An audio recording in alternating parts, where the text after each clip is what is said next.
गीता की 11 मोटिवेशनल बातें आपका जीवन बदल देगी। वेदों का सार उपनिषद और उपनिषदों का सार गीता है। गीता हिंदुओं का सर्वमान्य धर्म ग्रंथ है। गीता को पढ़ने और समझने से सभी तरह के दुखों का अंत हो जाता है। ये हमें जीवन जीने की कला सिखाती है। आओ जानते हैं गीता के 11 मोटिवेशनल क्वेट्स जो आपका जीवन बदल देंगे। 1. क्रोध का त्याग कर दें। क्रोध से मनुष्य की मति मारी जाती है, यानी मूढ़ हो जाती है, जिससे स्मृति भ्रमित हो जाती है।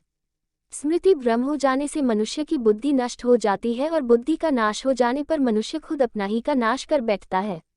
2. मृत्यु से भी बढ़कर है मृत्यु का भय। न कोई मरता है और न ही कोई मारता है, सभी निमित्त मात्र हैं। सभी प्राणी जन्म से पहले बिना शरीर के थे, मरने के उपरांत वे बिना शरीर वाले हो जाएंगे। ये तो बीच में ही शरीर वाले देखे जाते हैं, फिर इनका शोक क्यों करते हो? कोई भी अमृतजली खाकर पैदा नहीं हुआ है। कोई जल्दी मरेगा तो कोई देर से। मृत्यु का भय मत पालो। मरना तो सभी को एक न एक दिन है। जो बना है वह फना है। 3. आत्मा अजर अमर है। आत्मा को न शस्त्र काट सकते हैं, न आग उसे जला सकती है, न पानी उसे भिगो सकता है, न हवा उसे सुखा सकती है। जो लोग यह मानते हैं कि मरता सिर्फ शरीर है, आत्मा नहीं। मेरे अपने जो मर गए असल में वे मरे नहीं हैं, उन्होंने तो देह छोड़ी है।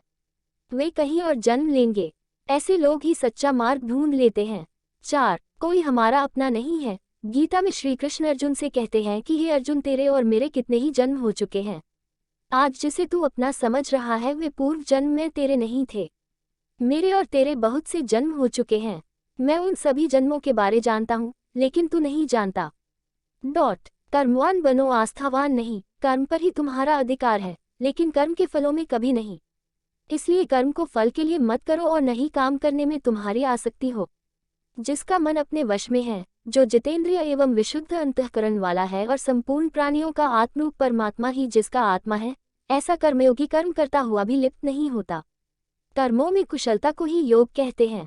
6. नरक का द्वार काम, क्रोध तथा लोभ, ये 3 प्रकार के नरक के द्वार सर्वनर्थों के मूल और नरक की प्राप्ति में हेतु होने से यहाँ काम, क्रोध और लोभ को नरक का द्वार कहते हैं। आत्मा का नाश करने वाले अर्थात उसको अधोगति में ले जाने वाले हैं। अतएव इन तीनों को त्याग देना चाहिए।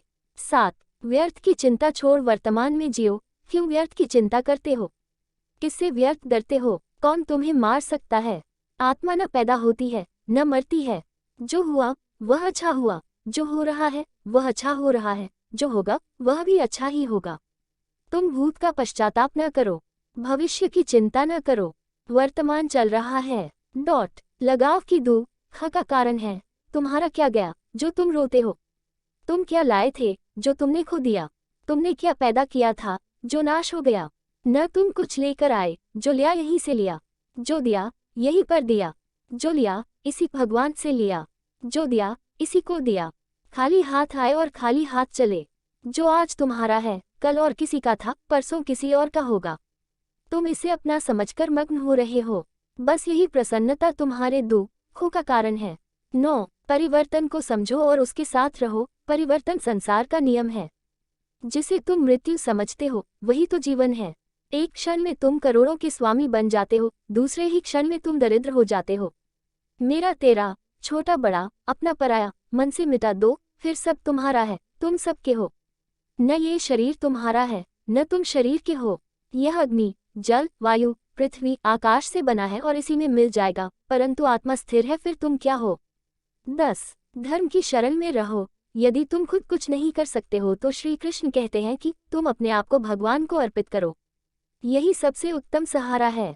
जो इसके सहारे को जानता है वह भय, चिंता व शोक से सर्वदा मुक्त है। जो कुछ भी तू करता है उसे भगवान को अर्पण करता चल। ऐसा करने से सदा जीवन मुक्त का आनंद अनुभव करेगा। सारे धर्मों का त्याग कर मेरी शरण में हो जाओ। सर्वधर्मान परित्यज्य मामेकम शरणं व्रज। 11. विश्वास। मनुष्य अपने विश्वास से निर्मित होता है। जैसा वह विश्वास करता है वैसा वह बन जाता है। सदैव संदेह करने वाले व्यक्ति के लिए प्रसन्नता न इस लोक में है और न ही परलोक में। जो कोई भी व्यक्ति जिस किसी भी देवता की पूजा विश्वास के साथ करने की इच्छा रखता है, मैं उस व्यक्ति का विश्वास उसी देवता में दृढ़ कर देता हूँ।